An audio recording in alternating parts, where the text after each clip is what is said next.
1504년 연산군 10년 봄 기운이 막 올라오던 그 시기, 궁궐 한 곳에서는 오래 묵혀있던 상자 하나가 조용히 열리고 있었다. 그 안에는 시간에 씻기지 않은 검붉은 얼룩이 남아있는 비단옷 한 벌이 들어있었다. 누구도 입 밖에 내지 않았지만 모두 알고 있었다. 그 옷은 연산군의 어머니 패비 윤씨가 마지막 순간에 입었던 옷이라는 것을. 20년 넘도록 금기였던 이름이 그날 궁궐에 다시 등장한 순간 조선은 이미 이전으로 돌아갈 수 없게 되었다. 1482년 조선의 왕비 윤씨는 사약을 받고 목숨을 잃는다. 그녀의 죽음은 정치적 균형 속에서 묻히듯 처리되었다. 실록에는 단 몇 줄만 남았다. 왕비의 자리에서 패출되고 사약을 마시고 죽었다. 이 사건은 조정 안에서 철저히 봉인되었다. 궁궐에서는 윤씨와 관련된 기록이 정리되거나 사라졌다. 관련 인물들은 입을 닫았고 궁녀들조차 그녀의 이름을 꺼내는 일을 두려워했다. 마치 존재하지 않았던 사람처럼 조선의 공식 기억에서 지워진 것이었다. 그 시기 어린 세자는 어머니의 존재를 정확히 알 수 없었다.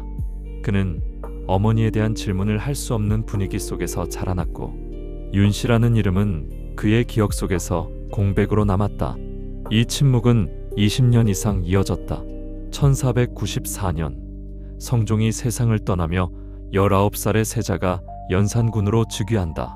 즉위 초반 조정은 비교적 평온했다. 그러나 내부에서는 훈구와 사림의 갈등이 조금씩 뿌리를 내리고 있었다. 훈구파는 조선 초기부터 공신으로 쌓아온 권력 기반을 바탕으로 기득권층을 형성했다. 반면 사림은 지방에서 성장한 신진 세력으로 도덕과 명분을 중시하며 왕권을 견제하는 언론기관을 중심으로 세력을 넓혀갔다. 이 두 세력의 갈등이 연산군 즉위의 첫 번째 균열을 만들어냈다. 1498년 제위 4년 사림 김일손이 기록한 글이 문제되면서 무오사화가 발생한다. 여러 사림이 처형되고 유배되었다. 이미 이때 조정은 큰 충격을 경험한다. 연산군은 이 과정에서 간언을 불편해했고 언론 기능을 맡은 사간원과 사헌부를 부담스러워하는 성향이 뚜렷해졌다. 그러나 이 시기까지도 그의 통치는 폭군으로 단정할 수준은 아니었다. 조선을 뒤흔드는 결정적인 사건은 아직 침묵 속에 묻혀 있었다. 1504년 초 지금까지 조용히 덮여있던 패비 윤씨 사건이 갑자기 수면 위로 떠오른다. 성종 때 궁중에서 있었던 여러 증언과 기록이 연산군에게 전달되기 시작한 것이다. 윤씨가 왜 패출되었는지, 어떤 과정으로 사약을 받았는지, 누가 모함했고 누가 침묵했는지, 연산군은 처음으로 자신의 어머니가 어떤 죽음을 맞았는지 구체적인 내용을 듣게 된다. 이미 그녀가 패비였다는 사실 정도는 알고 있었지만 그 죽음의 과정이 어떤 비극과 정치적 거래 속에서 일어났는지는 알지 못했다. 패비 윤씨 사사 과정에 연루된 인물들이 언급되기 시작하자 왕의 감정은 점점 격해졌다. 20년 넘게 감춰져 있던 진실이 한순간에 왕의 마음을 뒤흔들었다.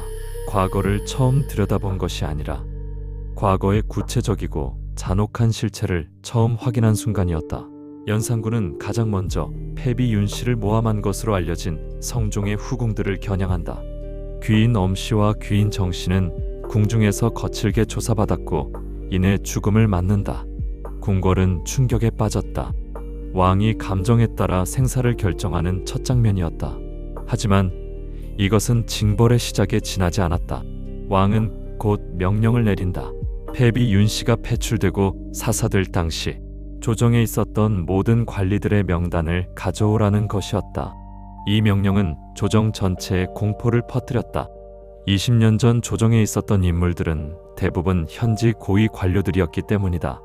조선에서 왕의 권력을 견제하는 핵심 장치는 언론기관, 즉 사간원과 사헌부였다.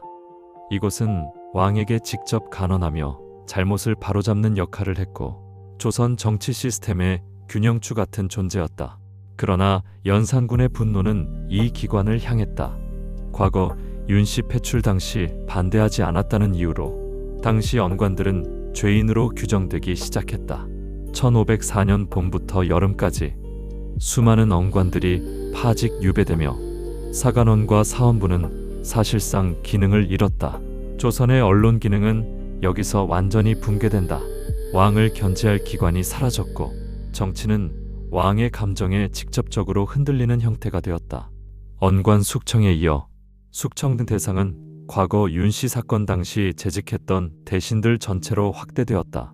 왕의 기준은 명확했다. 과거 어머니를 지키지 못한 자는 모두 죄가 있다는 논리였다. 이극균, 이세좌, 윤필상, 성준, 한치영, 어세겸 등 당대 핵심 대신들은 처형되거나 부관 참시되었다. 이미 죽은 한명회 정창손 같은 인물들도 무덤이 파헤쳐져 처벌이 내려졌다.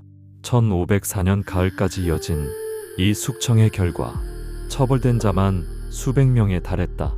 직접 처형된 숫자는 100명이 넘는다는 기록도 있다. 이번 사화는 특정 세력만 피한 사건이 아니었다.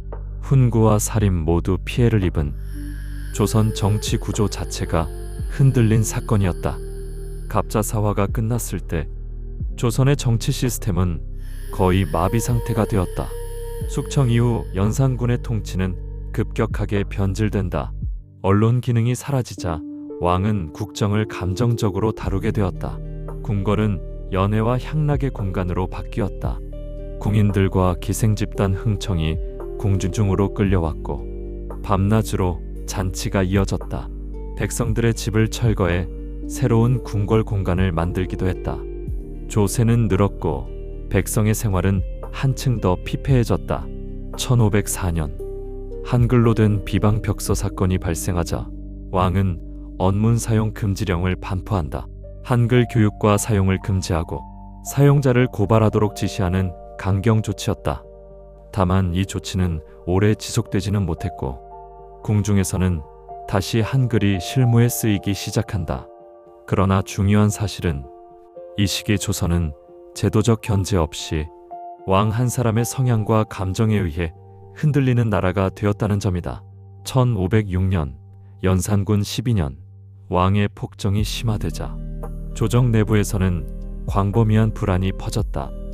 마침내 박원종, 성희안, 유순정을 중심으로 한 무신 세력이 은밀하게 거사를 준비한다.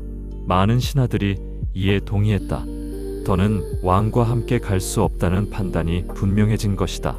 1506년 9월 2일 새벽 군사들이 궁궐을 장악하며 거사가 성공한다. 연산군은 폐위되어 강화도로 유배된다. 그해 11월 6일 유배지에서 31세의 나이로 생을 마감한다. 조선에서 제위 중 폐위된 최초의 왕이었다. 새로운 왕으로 성종의 둘째 아들이 즉위했다. 바로 중종이다. 패비 윤씨의 죽음은 20년 넘게 조선의 공식 기록 속에 묻혀 있었다. 하지만 한 번 열린 봉인은 다시 닫힐 수 없었다. 갈등으로 시작된 한 사건은 왕의 분노를 부르고 그 분노는 조정 전체를 향한 숙청으로 이어졌으며 결과적으로 왕 자신을 무너뜨렸다. 갑자사화는 단순한 정치적 처벌이 아니었다. 조선의 견제 시스템이 무너지고 왕권이 폭주하며 국가 전체가 흔들리던 시기의 상징이었다. 역사는 말한다. 숨겨진 진실은 언젠가 드러나며 그 충격은 당시의 어느 누구도 감당할 수 없었다고. 패비 윤씨의 죽음에서 시작된 파장은 수백 명의 생과 조선의 정치 구조를 바꿔놓았다. 그리고 그 기록은 오늘까지도 조선사 최대의 비극 중 하나로 남아있다.